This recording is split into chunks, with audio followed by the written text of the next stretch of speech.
पत्र दिलं पण त्यांनी कुठल्याही पत्राचं उत्तर मला देत नाही. त्यामुळे वारंवार वरती तक्रार केलेल्या आहे. आता हा दादा मी दादांकडे पण गेले, प्रशांत दादाकडे मला त्याच्यामध्ये मदत होत आहे की आता दादांनी प्रॉमिस केले की मला आदिवासीचा हा प्रश्न विचारून याच्यावर छडा लावण्याचा प्रयत्न करत आहे. अजून काय प्रश्न म्हणजे संतोष तुम्ही आणि हे जे आहे हे वेगवेगळ्या प्रकारनं खूप बघायला आज जो माणूस खोटे टॉपचे लोक पण खालापूर तालुक्यामध्ये तुम्ही बघताय नगरपालिकामध्ये खोटे जातीचे दाखले देऊन मेंबर करतोय म्हणजे याचा भ्रष्टाचाराचा लिमिट झालेला आहे. त्याला कोणी थांबू शकत नाहीये. आणि आपण खोपोली जो बाहेरचा माणूस इकडे येऊन मेंबर देतोय तर बाहेरचा माणूस इथे मेंबर होत असेल म्हणजे त्याच्यामध्ये किती अपराध आणि काय पैशाच्या उलाढाल झाल्या त्या आपल्यालाही कळत असेल की अंडर टेबल काय झालं असेल काय मताने त्यांनी त्याला मेंबर केला हे आपल्याला सांगायची गरज नाही. तो म्हणतो या कंपनीच्या नावाने गेलं ते काही होत नाही मग खोटं करून तो लोक रेटून बोलतो. त्याचं एकच काम आहे संतोष जंगमचं कुठलंही खोटं बोलायचं पण असं रेटून बोलायचं की समोरच्याला ते खरं वाटलं पाहिजे. आता पण त्यांच्यावरती पीएफची केस चालू आहे केएमसी कॉलेजवरती. ते तुम्हाला माहिती आहे का? पीएफ भरले गेलं नाही त्यांच्यावरती केस चालू आहे. असे बरेच केसेस चालू आहे. उद्या काय होणार आहे? कोणतरी मोठा सावकार आणणार अरे ही संस्था फार अडचणीत आलेली आहे आपल्याकडे पैसे नाहीये आणि ही संस्था ही विकू आपण त्याला देऊन टाकू. हा सगळा प्रकार चालू आहे. त्याला आता वर्षाचं तुम्ही सावध नाही झालं तर आपण फार अडचणीत येणार. ही केटीसी संस्था आपली राहणार नाही. ही कुठल्या तरी प्रायव्हेट मालकाची. अबू जळगावकरनी सुद्धा प्रस्ताव दिला होता की पॉलिटेक्निक मी विकत घेतो. का विकत घेतो? खोपोलीमध्ये नाहीये. खोपोलीची लोक संस्था चालू शकत नाही का? तुम्हाला विकण्यासाठी घेतलेली आहे संस्था. हा त्यांनी प्रपोजल दिला होता. त्याची माहिती त्यांनी मला विचारलं तर मी हे विकत घेतो. त्याचे साक्षीदार बरेच लोक आहेत. माझे मत आता तर माझं मत एकच आहे की 2 ते 3 वर्षामध्ये या संस्थेचं कर्ज आपण नील करू शकतो. एवढी त्या संस्थेमध्ये इन्कम आहे. डोनेशन कमी करून सगळं कमी करून सुद्धा 2 ते 3 वर्षामध्ये याचं कर्ज आपण क्लिअर करू शकतो. म्हणजे विकास करून सुद्धा बिल्डिंगा बांधून सुद्धा आपण फाट्यावरती जागा आहे तिथं फार्मसी कॉलेज चालू करू शकतो. लॉ कॉलेज पण आता लॉ कॉलेजसाठी जी बिल्डिंग बांधली होती ती गळवेगळी दिली आणि लॉ कॉलेजचे पोरं 4-5 कॉलेजमध्ये त्यांना बसवले. त्या लॉ कॉलेजचा एक नियम आहे पण ती बिल्डिंग पण त्याला देत नाहीये. आताही संतोष जंगमने तिथं फॉर्म भरला आहे. मोबाईलवरती बघून तो परीक्षा लिहितोय. जावा पत्रकार साहेब तुम्ही कॅमेरा ठेवून बघा. एक तुमचा कारवाई तो पण तिथं पीएमसी कॉलेजमध्ये परीक्षा देतोय. तो एकटा वर्गात परीक्षा लिहितोय. तिकडचे मुलं काही बोलू शकत नाही कारण त्यांना काढले जातील. केएमसी कॉलेजमध्ये कुठली तुमची परीक्षा आहे ना तो देतोय. सेक्रेटरी तुमचा एकटाच पेपर लिहितोय त्या वर्गामध्ये समोर गाईड आणि पेपर लिहितोय. संतोष जंगम लॉ परीक्षा देतोय मोबाईल लिहितोय आणि परीक्षा देतोय. परवा 8-10 जणांवरती कारवाई झाली. जेव्हा हे सगळं बाहेर भारत मी येतो म्हणल्यानंतर त्यांनी लगेच कारवाई दाखवली पण संतोषवरती कारवाई नाही केली. आता तुम्ही म्हणतो पुरावा काय? आता पुरावा नाही बाबा. जेव्हा यशवंतची सगळ्याची सुरुवात जी केली ती पहिले त्यांचा जो विद्यार्थीच्या संदर्भात जे भांडार आहे पुस्तक भांडार त्याच्या संदर्भातची तक्रार होती. जे सेक्रेटरी आहेत आता तत्कालीन आणि आता सध्या जरी असलेली सेक्रेटरी तर त्याच्यात जो स्टॅम्प पेपर बाबतचा जो घोटाळा होता त्याच्या संदर्भात आम्ही सर्वप्रथम तक्रार केली. पोलीस स्टेशनकडे तक्रार केल्यानंतर पोलिसांनी त्याच्याबद्दल जे सब रजिस्टर ऑफिस असतं म्हणजे दुय्यम निबंधक खालापूर यांचं ऑफिस त्यांच्याकडे याबाबत खुलासा मागवला.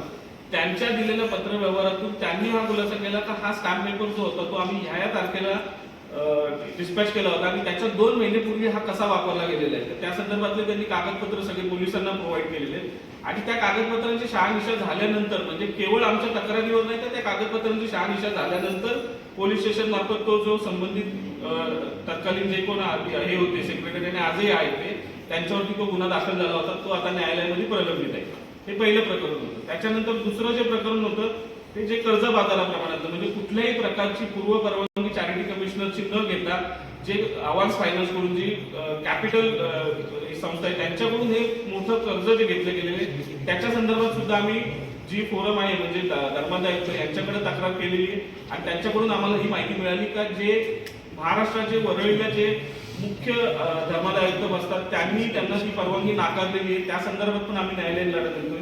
तिसरं जे प्रकरण आहे ते वाशीमध्ये ऑलरेडी एफआयआर दाखल झालेली आहे. त्याच्यामध्ये सेक्रेटरी आणि एक विश्वस्त जे आहेत गुरव म्हणून त्यांच्यावरती गुन्हे दाखल झालेले आहेत. त्याच्यामध्ये आम्ही कॉन्शियसली त्याचा फॉलोअप देतोय. त्याच्यामध्ये जी काय माहिती आमच्याकडे उपलब्ध आहे त्या माहिती आम्ही त्यांना पुरवतोय. त्याच्यात त्यांचा तपास झाल्यानंतर आणखीन काही संस्थेतल्या पदाधिकारी किंवा विश्वस्तांवरती गुन्हे दाखल होण्याची शक्यता आहे. हे तिसरं प्रकरण आहे. चौथं जे प्रकरण आहे का ही इलेक्शन संदर्भात त्यांनी जी काय अनियमितता पाळलेली आहे, म्हणजे कुठल्याही प्रकारचं इलेक्शन हे जेव्हा लोकांनी निवडून दिलेले सदस्य किंवा त्या सदस्यांमधून निवडून दिलेले प्रतिनिधी यांच्या मार्फत केलं गेलं पाहिजे. परंतु एवढ्या मोठ्या संस्थेचं म्हणजे खालापूर तालुका शिक्षण प्रसारक मंडळ ही तालुक्यातली एकमेव जवळजवळ 16 ते 20 हजार विद्यार्थी शिक्षण घेत असलेली एवढी मोठी संस्था असताना ह्याच्यामध्ये ही गोष्ट किती चुकीच्या पद्धतीने केली जाते का बिनविरोध निवडणूक घेतली गेली जाते.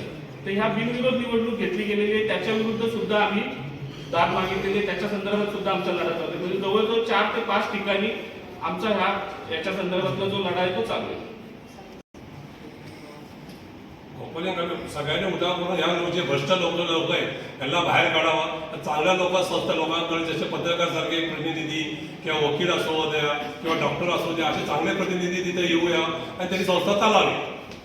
आणि हा कुठला नियम नाही, ह्यांनी काढलेला नियम आहे 25 लाखाचा. आजपर्यंत मला वाटत नाही कुठल्याही भारताच्या संस्थेमध्ये असे पैसे देऊन मेंबर करा हे मी पहिल्यांदाच ऐकलं. पण आता मी ते सुद्धा भरले पैसे 25 लाख आणि मेंबर झाले आणि मी भरल्यामुळं आज सगळा हा भ्रष्टाचार बाहेर. यांना भ्रष्टाचार करायचा होता म्हणून त्यांनी हे सगळे 25 लाखाचा नियम लावला.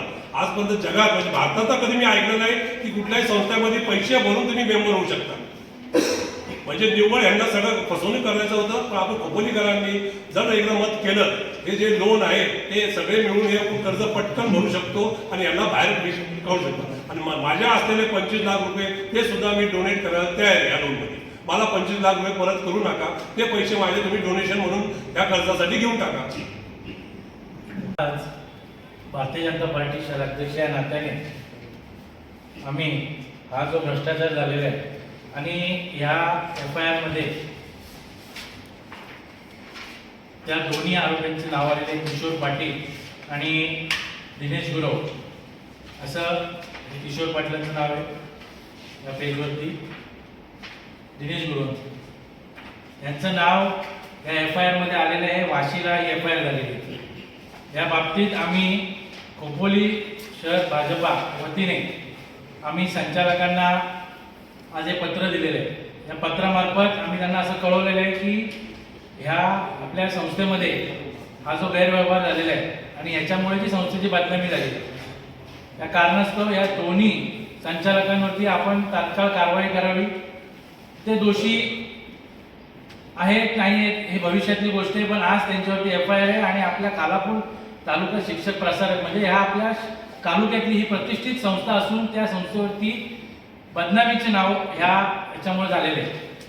आम्ही त्यांना विनंती केलेली आहे आणि आम्ही आज भव्य मोर्चा करणार होतो त्या संदर्भात, पण पोलीस स्टेशननी आम्हाला काल नोटीस दिली की जमाबंदीचा आपल्या इथे हुकूम निघालेला आहे. त्या कारणास्तव येणाऱ्या 3 तारखेपर्यंत आपण कुठल्याही प्रकारचं जमाबंदी करू शकत नाही आणि 10वी आणि 12वीचे पेपर असल्या कारणास्तव सुद्धा आपल्याला कुठल्याही प्रकारची मोर्चा इथे काढता येणार नाही. मी आणि आमचे सहकारी मुकेश उर्पते, संजय तान्हा आम्ही तिघेही तिथे गेलो होतो. त्या बाबतीत त्यांना हे पत्रक दिलं आणि 3 तारखेनंतर आम्ही त्यांना अल्टिमेटम दिलाय की तुम्ही येणाऱ्या या 3 तारखेच्या आतमध्ये कुठल्याही प्रकारची जर त्यांच्यावर कारवाई केली नाही, कुठल्याही प्रकारची ऍक्शन घेतली नाही तर भारतीय जनता पार्टी म्हणून आम्ही तुमच्यावरती जन आंदोलन करू. एक मोठा मोर्चा शहराच्या वतीने तालुक्याच्या वतीने हा तुमच्यावरती आमच्या मार्फत येणार आहे. ही आम्ही त्यांच्याबरोबर चर्चा केली. या बाबतीत सदर बाबतीत आमचं दादांशी बोलणं झालेलं होतं.